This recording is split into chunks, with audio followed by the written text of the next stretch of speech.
Att dyrka gudsgestalterna på ett perfekt sätt är att göra det enligt de regler och föreskrifter som finns i de vediska skrifterna.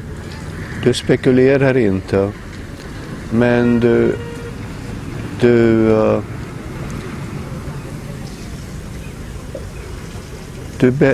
ser gudsgestalten som Krishna själv, och du känner honom som en person, och det sker ett utbyte mellan dig och gudsgestalten. Medan idol, att känna gudsgestalten som en idol, det är liksom att spekulera, att göra din egen form av dyrkan som inte är grundad på skrifterna.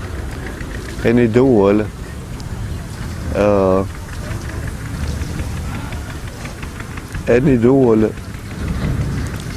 är din egen spekulation, men ideellt worship, det är en ideell dyrkan, det är när man följer de regler och föreskrifter som står i vedaskrifterna.